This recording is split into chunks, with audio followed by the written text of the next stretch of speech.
یاجوج ماجوج وہ ظالم قوم ہے جس کے شر سے لوگوں کو محفوظ رکھنے کے لیے حضرت ذوالقرنین علیہ السلام نے ایک تاریخ ساز دیوار تعمیر کی۔ یہ انتہائی ظالم قوم بنی نوع انسان کو اپنے شر و فساد کا نشانہ بنا رہی تھی۔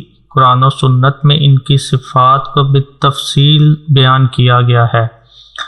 علامات قیامت کی ایک بڑی علامات میں سے ایک نشانی یاجوج ماجوج کا خروج بھی ہے، جو اہل زمین کے لیے ایک فتنہ ہوگا۔ جب سیدنا عیسیٰ علیہ السلام دجال کو قتل کر چکے ہوں گے، اس وقت اللہ تعالیٰ سیدنا عیسیٰ علیہ السلام کی طرف وحی بھیجیں گے کہ میرے نیک بندوں کو لے کر آپ کوہ طور کی جانب چلے جائیے اور اس کے دامن میں محصور ہو جائیے، کیونکہ اب میں ایک ایسی قوم کو چھوڑنے والا ہوں جن کا مقابلہ کرنے کی طاقت آپ لوگوں میں نہیں ہے۔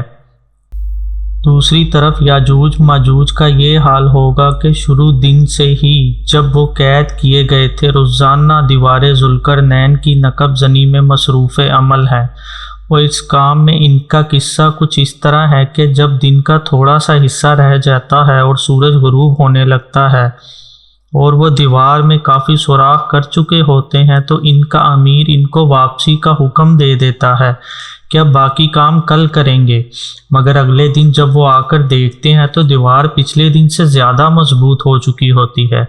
پھر جب ان کے خروج کا مقررہ وقت آ چکا ہوگا تو ایک دن دیوار میں کافی سوراخ کر چکے ہوں گے تو ادھر سے سورج ڈھلنے لگے گا تو ان کا امیر ان سے کہے گا چلو اب واپس چلتے ہیں، باقی کام انشاءاللہ کل کریں گے۔ اس سے قبل وہ روزانہ انشاءاللہ کہنا بھول رہے ہوں گے۔ اب پھر جب وہ اگلے دن آئیں گے دیوار کو اسی حالت میں پائیں گے جیسے سابقہ دن چھوڑ کر گئے تھے، یہی دن ان کے خروج کا ہوگا۔ وہ نکلتے ہی زمین پر حملہ آور ہوں گے اور زمین کے جس حصے سے گزریں گے مخلوقات خدا کو اپنے شر و فساد کا نشانہ بناتے چلے جائیں گے۔ بحیرہ تبریہ کا سارا پانی پی جائیں گے۔ وہ ایک پہاڑی علاقے میں جا پہنچیں گے جس میں کافی درخت دکھائی دیں گے تو وہ ان سب کا بھی خاتمہ کریں گے۔ پھر وہ خیال کریں گے کہ ہم نے اب تمام اہل زمین کو ختم کر دیا ہے، چلو اب ہم اہل آسماں کا خاتمہ کریں۔ اس کے ساتھ ہی وہ آسماں کی طرف اپنے تیر پھینکنے شروع کر دیں گے اور پھر اذن الہی سے ایسا ہوگا کہ اوپر سے اللہ تعالیٰ تیر خون آلودہ حالت میں نیچے کی طرف گرائیں گے، جس سے وہ خیال کریں گے ہم نے اہل آسماں کو بھی ختم کر دیا ہے۔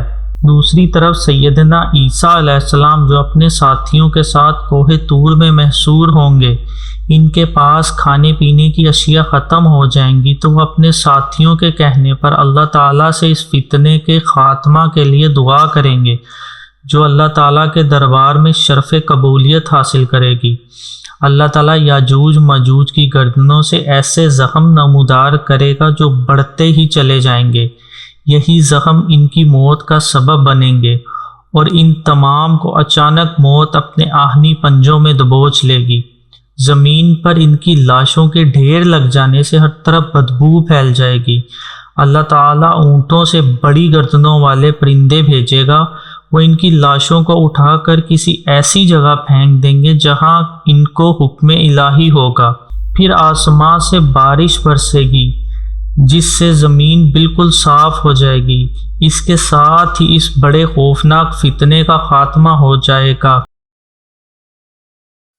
یا نبی سلام علیکہ، یا رسول سلام علیکہ،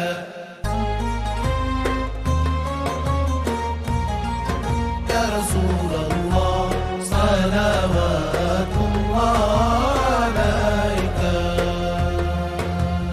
السلام علیکہ ایہا النبی ورحمۃ اللہ وبرکاتہ۔ السلام علیکہ ایہا النبی ورحمۃ اللہ